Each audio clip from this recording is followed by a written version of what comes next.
You could not communicate your level of involvement with Jeffrey Epstein harder if you tried. It is nutty, dude. Every time they're just like, dude, we did it over and over again.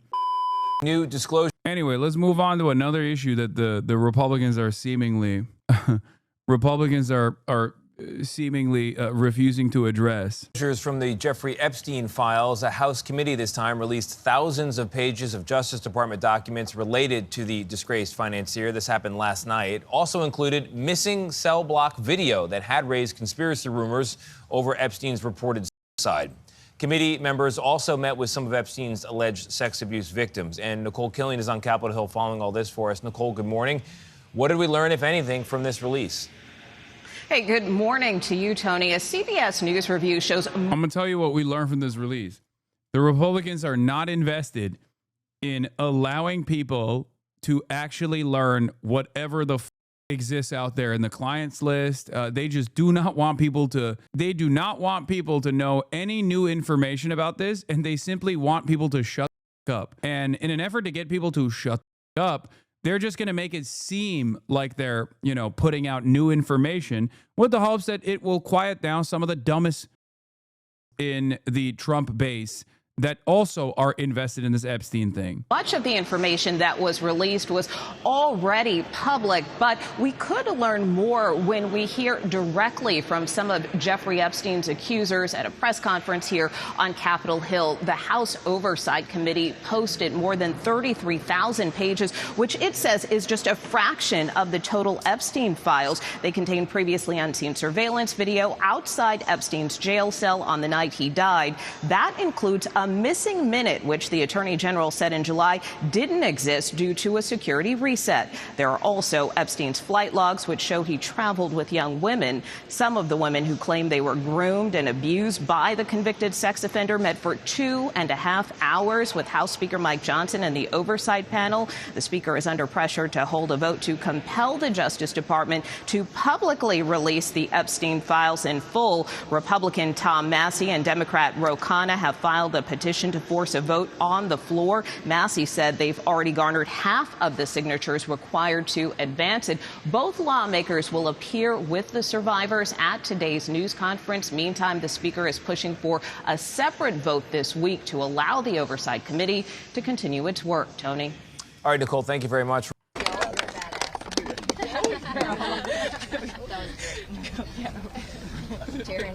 This is the big revelation, I would say, which is that the victims came out and were not happy with the lack of disclosure. So now an Epstein survivor is hinting at a potential list of names being compiled by the accusers themselves. Interesting stuff. Tear into Congress. Hi there. My name is Lisa Phillips, and I'm the host of a award-nominated podcast called From Now On, a platform supporting survivors. I want to thank all of my survivor sisters who came before me today. I'll be very short. In the year 2000, I was taken to Jeffrey Epstein's island while on a photo shoot on a nearby island. Who I saw and what I experienced there was a glimpse into a very dark and disturbing world. For years after, I tried to avoid Jeffrey, but he had introduced me to Katie Ford, the owner of the Ford Modeling Agency. Epstein's reach went to the very top of fashion, arts, and entertainment. This did not just happen to underage girls in Florida. In New York City, hundreds of young, ambitious women were abused by him. Epstein was not just a serial predator, he was an international human trafficker. And many around him knew, many participated, and many profited. And yet he was protected. So I stand here today for every woman who has been silenced, exploited, and dismissed. We are not asking for pity. We are here demanding accountability, and I'm demanding justice. Congress must choose. Will you continue to protect predators, or will you finally protect survivors? I can't help but sometimes feel as though like this is just going to move the needle in the opposite direction, where it will simply make people not even care about pedophilia. Like, it's the only established norm that we have, which is child predation is unconscionable and it's the ultimate bad. It kind of feels in the same vein as like genocide, right? Like, genocide is a bridge too far. It's supposed to be a bridge too far for everyone. It is an established norm that you are anti-genocide. Everyone is supposed to be against that, right? And I feel like the less accountability Israel sees, the more violent it gets, and the more people feel discouraged and don't have realize that their voices don't matter, or at least like come to that conclusion, the more people just start kicking in their defense mechanism and going, well, maybe it's not so bad that genocide is happening.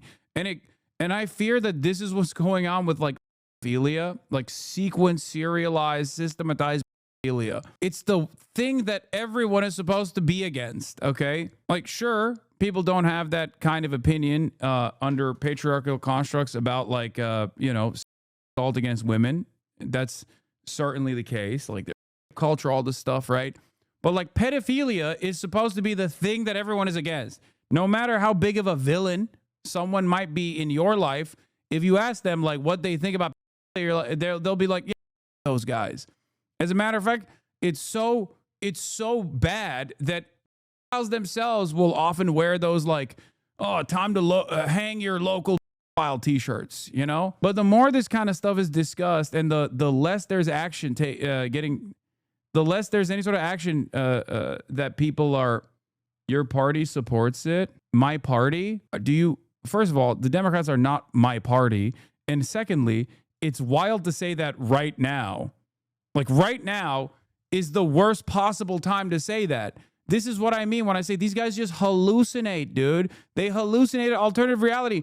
Donald Trump every day goes on television and says, the Jeffrey Epstein stuff is a hoax. It's just a hoax. Sure, we were best friends. It's fine. I didn't write a letter to him for his 50th birthday, even though I did, and it's fine. And and the Democrats are the ones who are literally like, for political purposes, for partisan purposes, if you want to say it, that they don't have a genuine interest in like revealing this information, and they're doing it simply because it hurts Donald Trump, fine.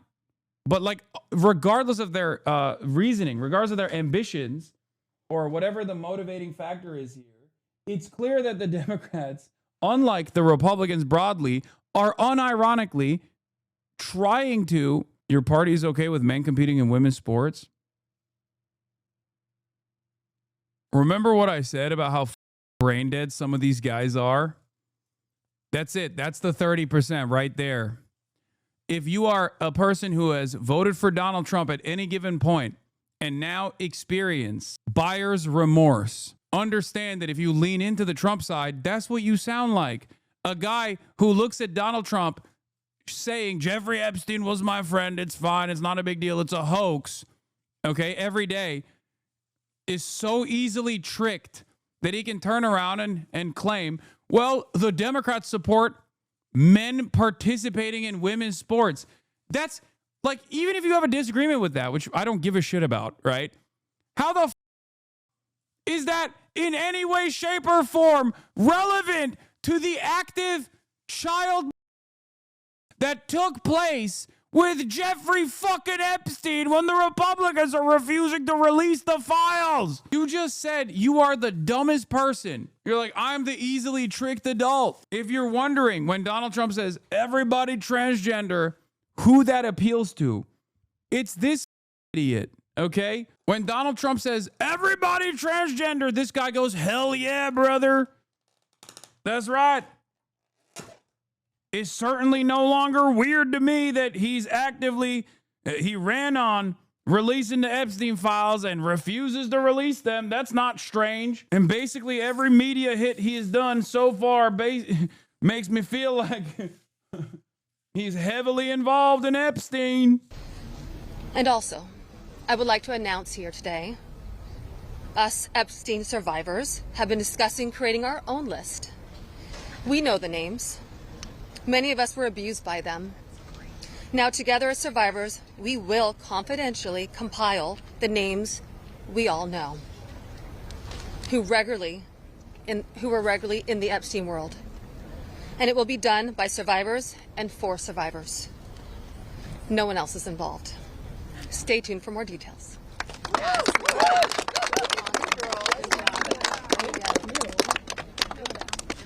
Let's just give a round of applause for all the courage and strength that the survivors have shown. We now will take a few questions. You can always get Congressman Massey, me, or Congresswoman Green in the hallways and other places. If you have questions for us, that's fine. But I wanted to see first if you have questions for the lawyers and the survivors, and Brad will facilitate any of the questions to the survivors. Yes. Yeah, this question would be for the survivors, Mr. Edwards. The president has said that this Epstein issue is a hoax, is the words that he used. Can we get your reactions to what you think when you hear him say that? I'll answer that. Mr. President Donald J. Trump, I am a registered Republican, not that that matters because this is not political. However, I cordially invite you to the Capitol to meet me in person so you can understand this is not a hoax. We are real human beings. This is real trauma. What does it feel like emotionally to hear that? Devastating. It's being gutted from the inside out. Not that I would know what that feels like, but I imagine it's the anxiety buildup with the depression and the survival mode, and then your nervous system goes limp and ironically is shot. And it feels like you just want to explode inside because nobody, again, is understanding that this is a real situation. These women are real. We're here in person. To say that it's a hoax is just not, please humanize us. I would like Donald J. Trump and every person in America and around the world to humanize us, to see us for who we are and to hear us for what we have to say. There is no hoax. The abuse was real. Now, what goes on behind closed doors, I can't speak for that. What happens around the world politically, I cannot speak for that. But I am here with all of these women. Wait, they did a jet flyover? They actually did a flyover over this? If you're wondering why there's a jet flying over Capitol Hill during the Survivor presser, yes, that was a flyover, and yes, that is unusual. Wait, what? I don't know. Maybe it's for the Polish president or something. I don't know. Our attorneys. Maybe it's not and for I these would be more people. than happy to meet with him, and I will meet him halfway. Survivor who just spoke. The last survivor who just spoke, she said that Epstein would brag about her relationship with Donald Trump. Could she please elaborate about that? And anybody Shante. get to the microphones. Get close. Yeah, I did say that.